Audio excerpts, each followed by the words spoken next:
Dear esteemed conference attendants, I am deeply disappointed that I'm not able to be in this hall together so that we can interact.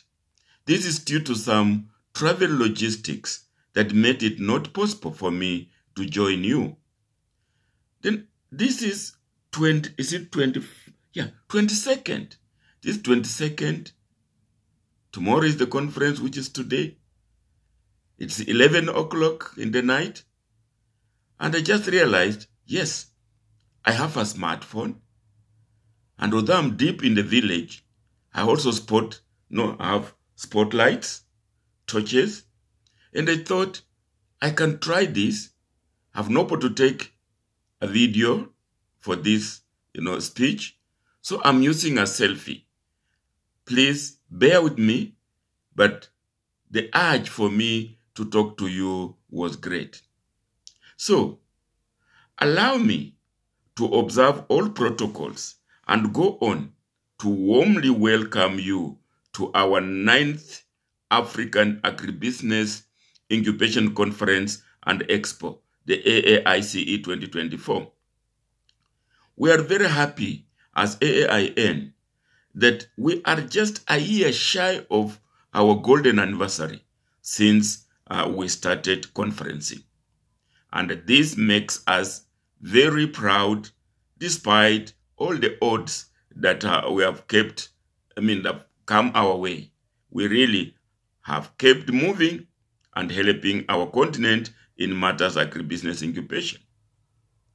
We are happy that right from the inception, we have walked this journey with many of you, and at the same time, many of you have been joining us every year, and therefore we are walking the journey together, both from Africa and beyond. We are extremely grateful for your assistance and the fact that you are here with us. From 2013 to date, the AAICE has been hosted by Rwanda, South Africa, Kenya, Ghana, Senegal, Malawi, Uganda, Nigeria, respectively, and now, today, it is Zambia. You can see, ladies and gentlemen, that we are traversing Africa. Now, in Dr. Kwame Nkrumah's words, forward ever, backwards never. With your support and guided by Dr. Nkrumah's wisdom, we surely see ourselves fully fulfilling the AAIN vision and mission. Now, this year's conference theme of enhancing entrepreneurship education and innovative skills for employment in Africa could not have come at a better time. The needs of the 21st century have ushered in the third mission of the university, which is to generate, use, apply, and exploit knowledge with external stakeholders and the society in general. The university can no longer be an ivory tower that churns out scholars only. Every university must today be entrepreneurial. That is, it must develop the capacity to innovate, recognize, and create opportunities. And this is why the conference theme is relevant.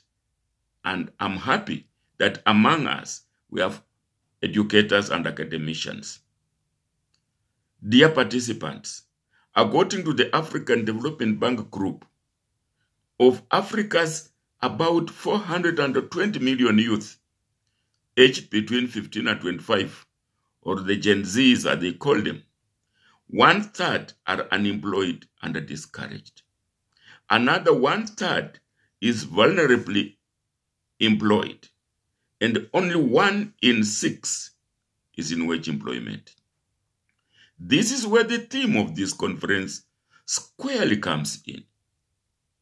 African universities need to transit from the first and the second university missions of teaching and doing basic fundamental research to the third mission of contributing to economic development and applying research findings in business practices. My interactions with several universities across the continent reveal that many of our universities are stuck at the first and second missions of the university. We use teacher-centered approaches to lecture to passive knowledge receivers, and at the end of the semester, we give them written examinations that require of them to recall what we lecture to them, as we award them grades based on 100% marks. Many then go on to graduate with first-class honors, but find it difficult to get absorbed in industry. That explains the findings of the African Center for Economic Transformation, the ACET, that 50% of graduates in Africa do not find work each year. When we insist that to graduate, our students must publish in refereed journals, then we demotivate them from addressing local issues that may not qualify for publication in such journals. Our local graduates start thinking globally and acting globally, rather than thinking globally and acting locally, to solve local problems in society. I hope I'm speaking to the academicians in this conference. The unwritten message is, in this timely theme of the conference of enhancing entrepreneurship, education, and innovative skills for employment in Africa, is that universities in Africa must proportionately balance out the three missions of the university. There may be many ways of doing this balancing act, and one of them is what we at AAIN advocate for. We support the learner-centered teaching approaches guided by outcome rather than output-based curriculum. Rather than focus on quantities that we are producing at the graduation square with which grades, there is need to think of what those outputs can do, and those are the outcomes. That then informs the process of producing the outputs, with incubation playing a very key role in this process. At AAIN, we are aware that the wheels of the universities in Africa turn very slowly.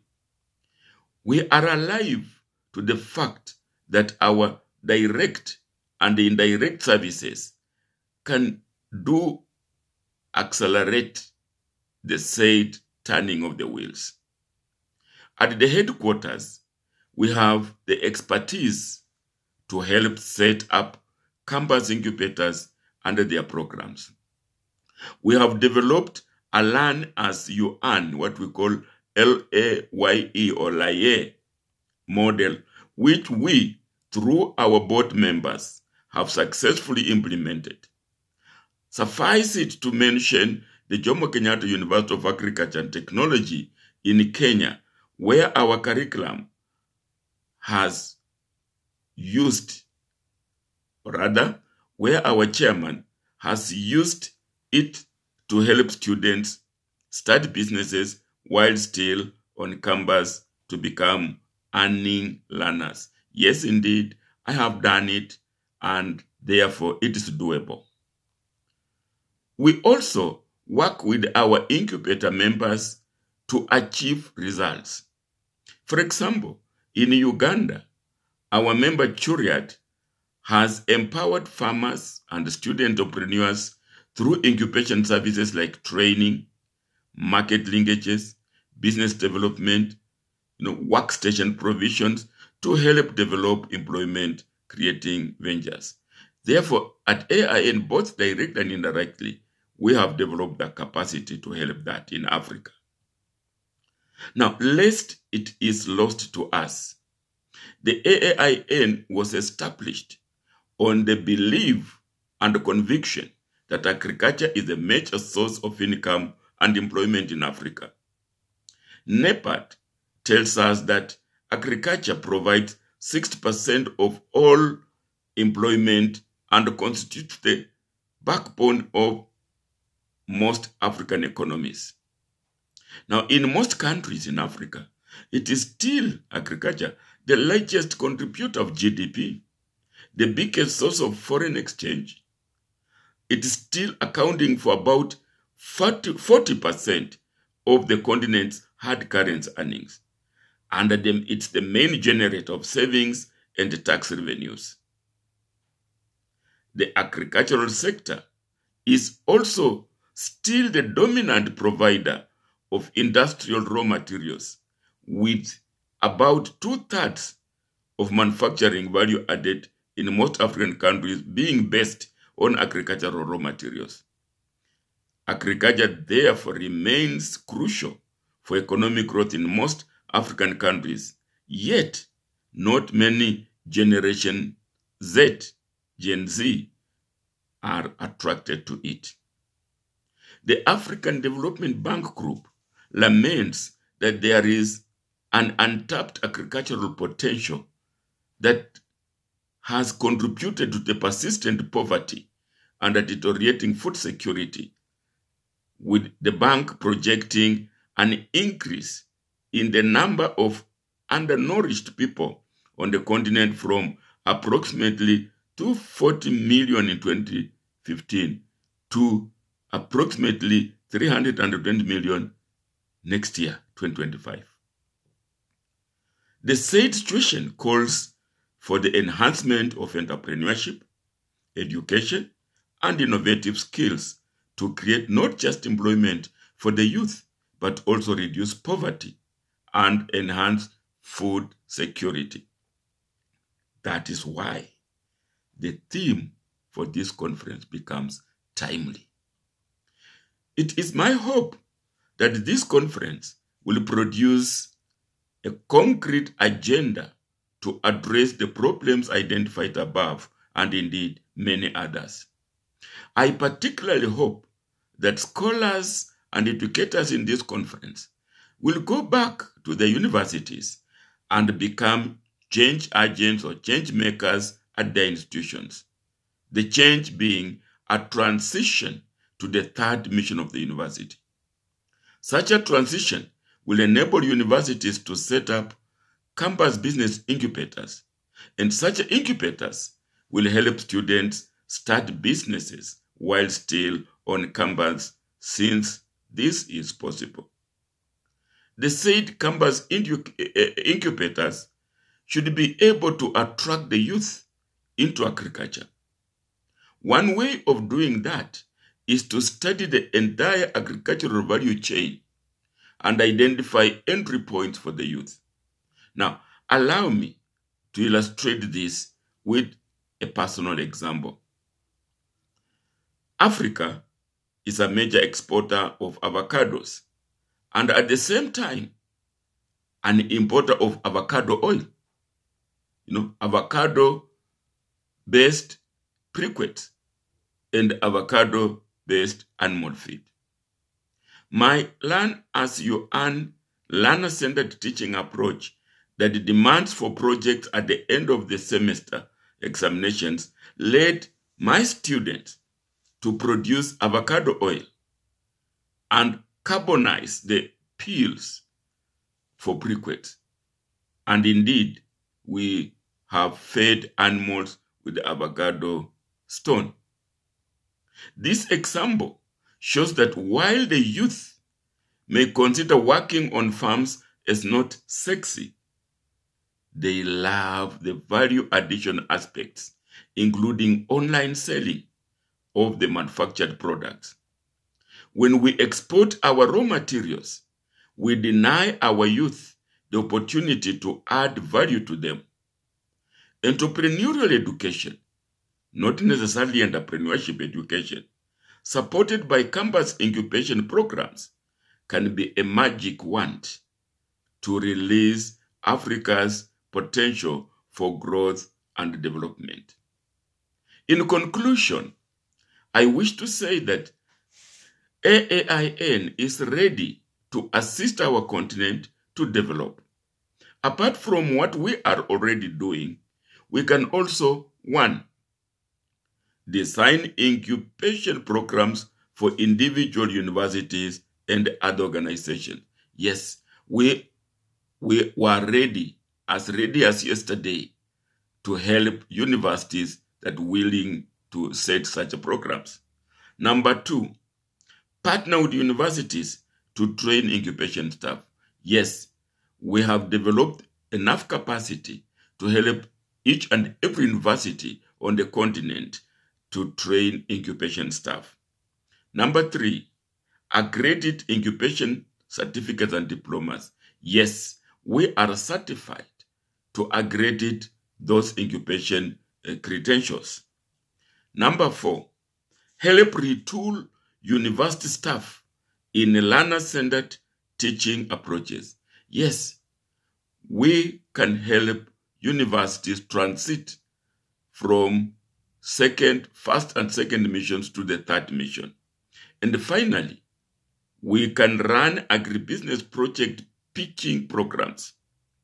We hence seek for like-minded organizations and stakeholders who can sponsor such pitching programs to, set the ball rolling. May I wish all of us a very productive conference. Thank you very much, and I wish you all the best.